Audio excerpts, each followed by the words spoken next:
I don't even know where to really start in this video. So I'll have to start from the beginning. I put a viewer discretion advised in my title because I'm in a dark state of mind right now and I'm not really sure what is going to be coming out of my mouth.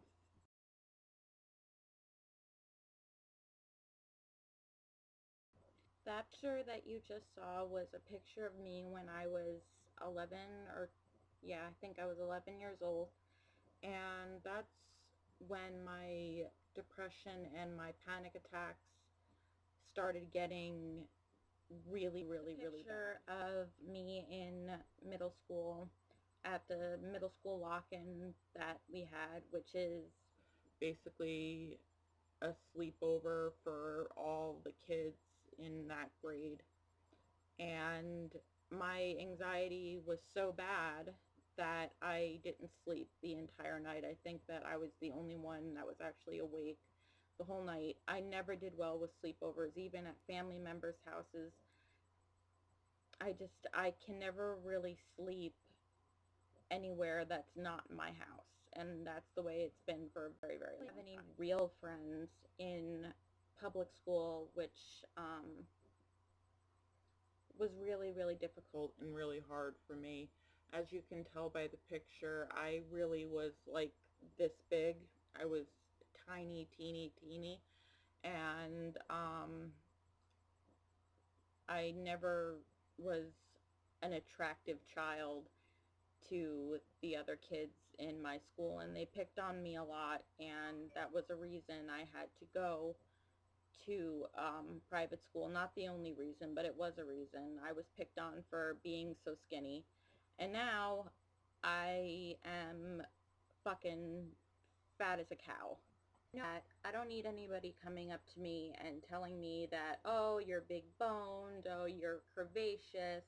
I know I'm fucking fat, and I'm not gonna just label it something to avoid the fact of being totally blunt and being totally frank, which means I'm fat. For a few days, I've been in a dark state of mind, in a depression, and my panic attacks and anxiety have gotten really bad. I've been having panic attacks and anxiety since I was about 7 or 8 years old. I've like it was very hard for me to go to school because I didn't want to be anywhere but home with my mother, and all the other kids went on school field trips, and I think that maybe I went on, in public school, I went on maybe 2 school field trips because I was just so anxious and so panicky about going because I have really bad agoraphobia. Right now I'm in a depression where I don't even want to get out of bed. I just want to sleep. It's hard for me to even just get out of bed to go to the bathroom or to take a shower or to get something to eat.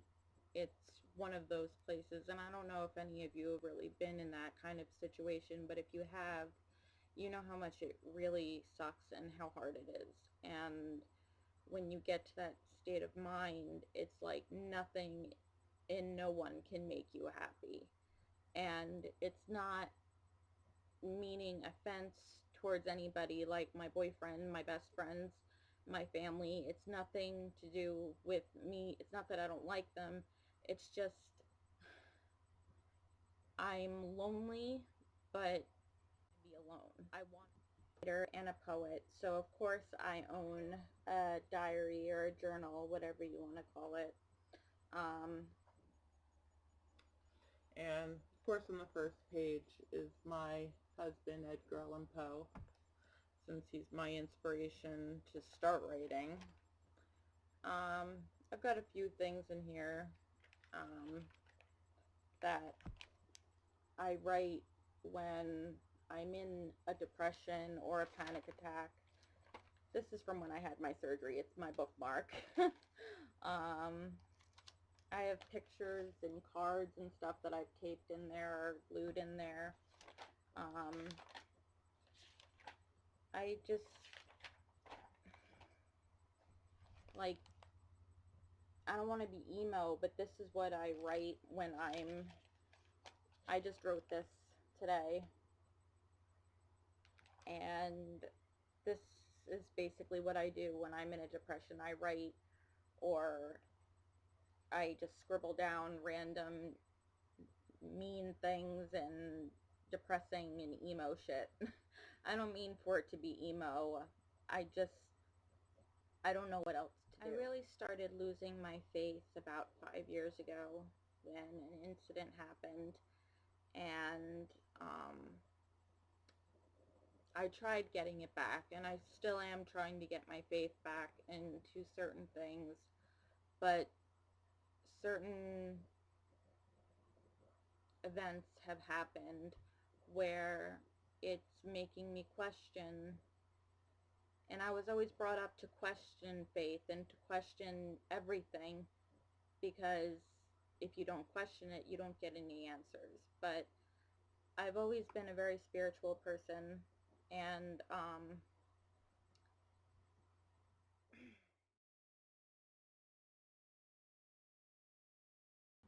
I'm really going to try not to cry during this, and if I do start to tear up, ignore it. My faith started becoming less um, when my fiance died when I was 19. That's who you just saw the picture of. His name was Corey, and that was me and him. Um, a few months before he passed away. Um, I'm not going to talk about that whole incident because I don't even have, I don't even know if this will allow me that much time to explain what really happened. But in to sum it up, he was alone in the house and he had epilepsy, and I walked in and I found him dead, hanging off the side of the bed, and he was very puffy and very purple, so he had been dead, and the police officers and the paramedics said he'd been dead for like 13 hours. So that really traumatized me, especially because I was so young, and I had witnessed his seizures before, and up to that point where I found his dead body, his seizures were the most terrifying thing I've ever seen in my life. After he passed away, all of the friends that I supposedly had with him, because he was a very large figure in the pagan community. He was a leader of Beyond the Summit, which was a group in the pagan community, and I was a part of it too. I was in a major part of the pagan community due to him being his girlfriend and being his fiance at one point. And he was the most spiritual person I've ever met, and I think that nobody had believed more in the spirit world and believed more in paganism than he did. I mean, he was just amazing when it came to that type of stuff. Um, but like I was saying, the friends that I had with him in the pagan community, they all turned their backs on me and forgot about me and started spreading rumors about me as soon as he died. So I had a lot of really bad fake friends because they said some horrible things about me, and they just left me as soon as he passed away. The reason why I started losing my faith after he died was because if somebody who was so committed to Mother Earth and somebody who was so committed to life and loved life and embraced Mother Nature and was so, he impacted so many people's lives, um, why would the gods and the goddesses take him from so many people? And like I said, I've never met anybody else more spiritual and believing in the afterlife than him ever. And if he, if there was, if there is an afterlife, he would have tried to contact me. I know he would have. And that really makes me question, is there something after we physically and our physical bodies die?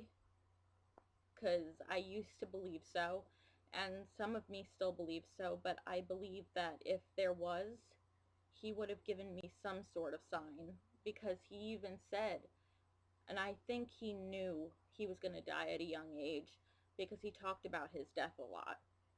And he even said that he would come and visit and do all these things after he passed away to show you that there is paranormal activity. The video was basically just for me to talk, to rant, because I don't really know what to do anymore. I don't know. I have almost no life, and I'm in pain every single day because I have fibromyalgia, I have kidney stones, I have interstitial cystitis, I've got chronic bladder infections. I mean, you name it, I had gallstones, but I had surgery to have my gallbladder removed. But I have so many physical problems and so many emotional problems that I basically have no life. My life is my room. And as much as that saddens me, it's my comfort zone. And I hate that I'm satisfied with that being my life. I've been trying to watch comedies. I've been trying to do things to keep my mind off of my dark depression, this dark cloud that is around me. But nothing is making me laugh. Nothing is making me happy. It's gotten to that point, and if you know what I'm talking about, if you've been through it, I'm talking about, you know how much it really fucking sucks. And I just don't know what to do with my life anymore. I mean, I want to do so much more. I want to volunteer. I want to have a job. I want to go out once in a while with my real friends. I want to travel. I want to do so much things, but my anxiety disorder, my depressive disorder, my everything, every problem I have is preventing me from doing all of these things. The upside is I have a great family, which I love to death and I would die for. I have great real friends, and I'm not talking about those fake fuckers who need to just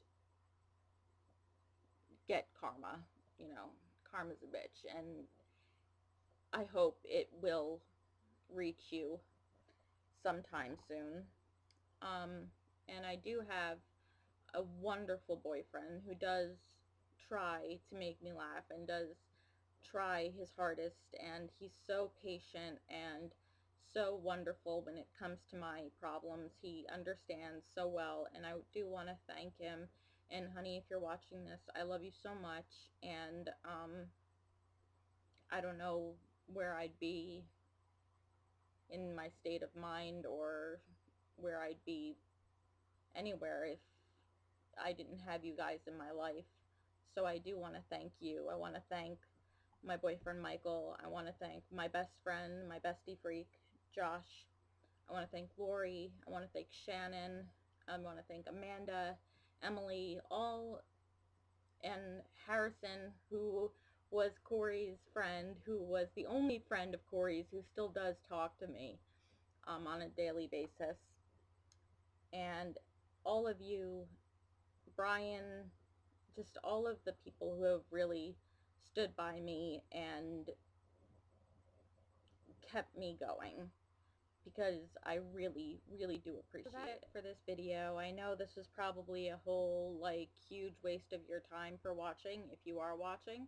And if you are watching, thank you. I know I'm not being in the best of moods, but hopefully this dark cloud will become sunny again, even though I don't like the sun. I like the moon. So when I do come out of this, I will make more videos and I will be in a better mood, and hopefully this will all go away soon. Something will snap me out of it. So until then, stay wicked.